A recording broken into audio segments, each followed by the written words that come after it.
The Transporter Refueled is an action-packed movie that was released in 2015. It is the fourth installment in the Transporter film series and is a reboot of the franchise.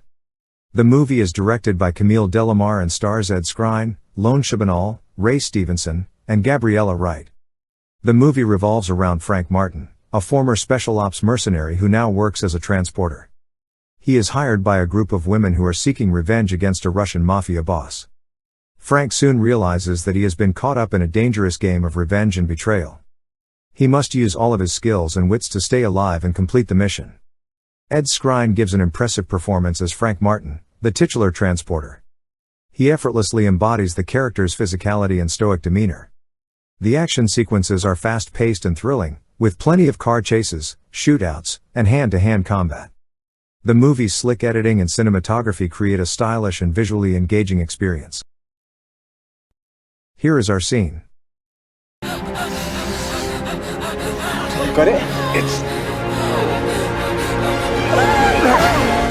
Right, hurry with the cobwebs.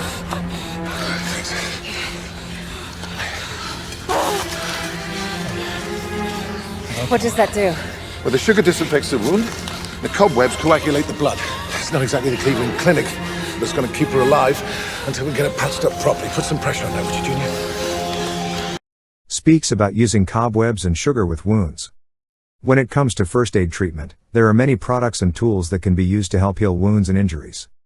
However, it's always helpful to know about the natural remedies that can be found right in your own home. That's why in today's video, we are going to talk about two household items that are commonly used for first aid treatment: cobwebs and sugar.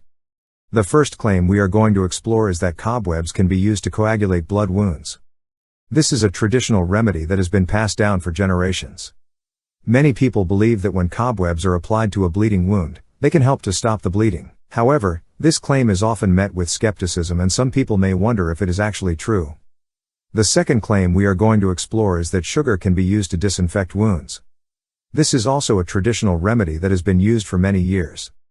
Some people believe that when sugar is applied to a wound, it can help to reduce the risk of infection and speed up the healing process. However, like the claim about cobwebs, this claim may also be met with some skepticism.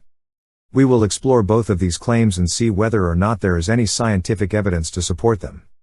We will also discuss how to properly use these remedies and any precautions that should be taken. By the end of this video, you will have a better understanding of these two household remedies and how they can be used in first aid treatment. So, let's dive in and see what we can discover. First, we talk about cobwebs. It has been used as a natural remedy to stop bleeding for centuries. The belief that cobwebs can help stop bleeding in minor cuts and wounds is actually true, and there is scientific evidence to support this claim. Cobwebs are made up of a protein called spider silk which contains a compound called vitamin K. Vitamin K plays an important role in the blood clotting process, and it is necessary for the formation of blood clots. When applied to a bleeding wound, cobwebs can help to coagulate the blood and stop the bleeding. However, it's important to note that cobwebs should only be used for minor cuts and wounds. For more severe injuries, it's important to seek medical attention. While cobwebs can help to stop bleeding, they are not a substitute for proper medical care. It's also important to make sure that the cobwebs being used are clean and free of any debris or other substances that may be harmful to the wound. Additionally, it's important to clean the wound thoroughly before applying the cobweb to prevent any further infection. Don't forget, while cobwebs can be a useful and natural way to stop bleeding in minor cuts and wounds, they should only be used as a temporary measure until proper medical care can be obtained. If the bleeding does not stop or if the wound is more severe, seeking medical attention is crucial to ensure proper treatment and prevent any further complications. The second item is sugar. Using sugar for wound healing has a long history dating back to ancient times. It was used by the Egyptians and Greeks to help heal wounds, and its use continues today.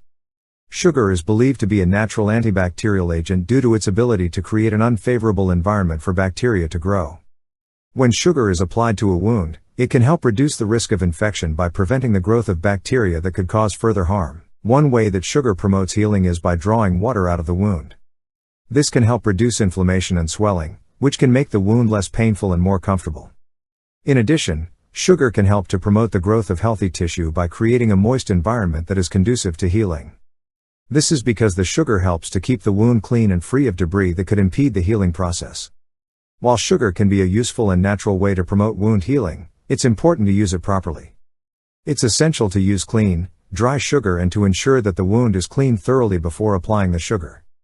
In addition, sugar should only be used on minor wounds, and for more severe injuries, it's important to seek medical attention. In conclusion, the use of sugar for wound healing is a traditional remedy that has been used for centuries. While scientific evidence supports its antibacterial properties, it's important to use it properly and only on minor wounds. For more severe injuries, it's important to seek medical attention to ensure proper treatment and prevent any further complications.